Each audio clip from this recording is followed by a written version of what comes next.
ಇನ್ನೊಂದು ಕಡೆಗೆ ತೇಜಸ್ವಿ ಸೂರ್ಯಗೂ ಕೂಡ ಈಗ ನೇರವಾಗಿ ಸುಪ್ರೀಂ ಕೋರ್ಟ್ ಕೂಡ ಬಿಗ್ ರಿಲೀಫ್ ಸಿಕ್ಕಿದೆ. ಪ್ರಮುಖವಾಗಿ ತೇಜಸ್ವಿ ಸೂರ್ಯ ಸಂಬಂಧಪಟ್ಟಂಥ ಪ್ರಕರಣಕ್ಕೆ ಸಂಬಂಧಪಟ್ಟಂತೆ ಈಗ ರಾಜ್ಯ ಸರ್ಕಾರಕ್ಕೆ ಸುಪ್ರೀಂ ಕೋರ್ಟ್ ಚಾಟಿ ಬೀಸಿದೆ.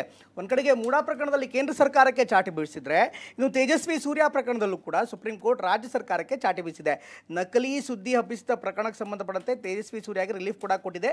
ಹಾವೇರಿ ಜಿಲ್ಲೆಯ ರೈತನ ಆತ್ಮಹತ್ಯೆಗೆ ಸಂಬಂಧಪಟ್ಟಂತೆ ನಕಲಿ ಸುದ್ದಿ ಹಬ್ಬಿಸಿದ ಆರೋಪದಲ್ಲಿ ಈಗ ರಿಲೀಫ್ ಸಿಕ್ಕಿದೆ.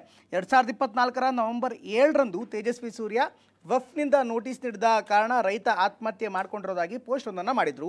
ಈ ಸಂಬಂಧ ಹಾವೇರಿ ಪೊಲೀಸರು ತೇಜಸ್ವಿ ಸೂರ್ಯ ವಿರುದ್ಧ ಪ್ರಕರಣವನ್ನು ದಾಖಲು ಮಾಡಿದ್ರು. ಈ ಪ್ರಕರಣವನ್ನು ಹೈಕೋರ್ಟ್ ರದ್ದು ಮಾಡಿತ್ತು. ಈ ಸಂಬಂಧ ರಾಜ್ಯ ಸರ್ಕಾರ ಸಲ್ಲಿಸಿದ್ದ ಅರ್ಜಿಯನ್ನು ಸುಪ್ರೀಂ ಕೋರ್ಟ್ ವಜಾ ಮಾಡಿದೆ. ಈ ಪ್ರಕರಣದಲ್ಲಿ ರಾಜಕೀಯ ಬೆರೆಸದಂತೆ ಸುಪ್ರೀಂ ಕೋರ್ಟ್ ರಾಜ್ಯ ಸರ್ಕಾರಕ್ಕೆ ಹೇಳಿದೆ. ಈ ವಿಷಯವನ್ನು ರಾಜಕೀಯಗೊಳಿಸಬೇಡಿ, ಮತದಾರರ ಮುಂದೆ ನಿಮ್ಮ ಹೋರಾಟಗಳನ್ನು ಮಾಡಿ ಅಂತ ಸುಪ್ರೀಂ ಕೋರ್ಟ್ ರಾಜ್ಯ ಸರ್ಕಾರಕ್ಕೆ ಹೇಳಿದೆ.